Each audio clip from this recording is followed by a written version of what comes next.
ചെങ്ങായിമാരും ചങ്ങാഴ്ചകളും നല്ല രസം അടിച്ച് പൊള്ളിച്ചടിക്ക് നിൽക്കുന്ന ആ പെരുന്നാൾ കാണാൻ എന്ത് രസമായിരിക്കൂലേ.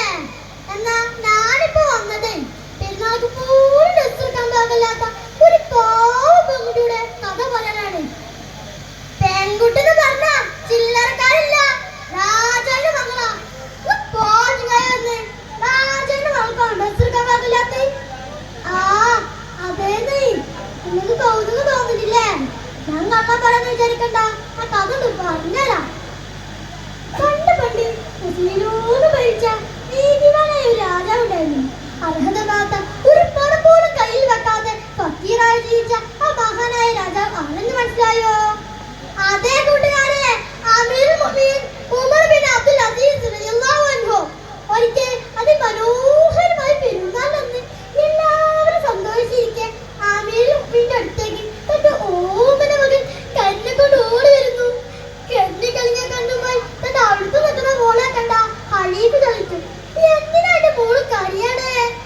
അപ്പൊ മോള് പറഞ്ഞു, ഉപ്പ ഈ പെരുന്നാൾ എല്ലാ കുട്ടികളും പുതിയ ഡ്രസ് ഇട്ടിരിക്കുന്നു. ഖലീഫ എങ്ങനെ മാത്രം പഴയ ഡ്രസ് ഇട്ട് വാക്കുകൾ പൂട്ടാൻ കഴിയാതെ പൊട്ടി പൊട്ടി കഴിയുന്ന മോളെ കണ്ടി കയ്യിലുള്ള തുള്ളി കാശില്ലാത്ത ഉപ്പാക്ക് മാണെന്നു.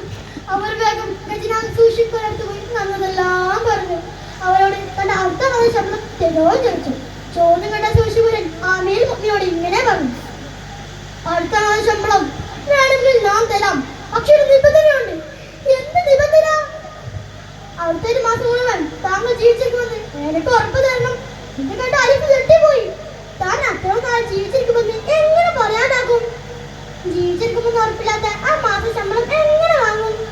ഒന്നും മറുപടി പറയാനാവാത്ത ഖലീഫ താൻ വസ്ത്രവും വാങ്ങി വരുന്നത് കാത്തിരിക്കുന്ന മോളെയോർത്ത് സങ്കടത്തോടെ വീട്ടിലേക്ക് തിരിച്ചു.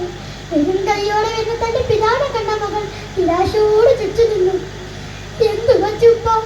ഉപ്പ ഒന്നും കൊണ്ടുവന്നില്ല.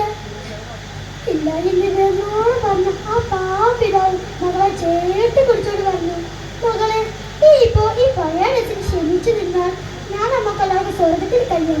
ഇല്ലെങ്കിൽ കൂടി ഇപ്പൊ മാത്രം വിജയനാണ് പണം എടുത്തതിന് പേര് നാളെ നരകത്തിൽ കരുക്കൊണ്ടു. നീതിയുമായ തന്റെ പിതാവോട് വാക്കുകൾ കേട്ട ആ പാവ മകൾ ആ പഴയ ഡ്രസ്സിൽ ഉള്ളത് കൊണ്ട് തെറ്റിപ്പിടുകയുണ്ടായിരുന്നു. സുഹൃത്തുക്കളും ചെറിയ ചില ആവശ്യങ്ങൾക്ക് വേണ്ടി അന്യയുടെ പണം അഭിനയിക്കലും പലിശ വാങ്ങും ചെയ്യുന്ന മുക്തി ഈ അമീർ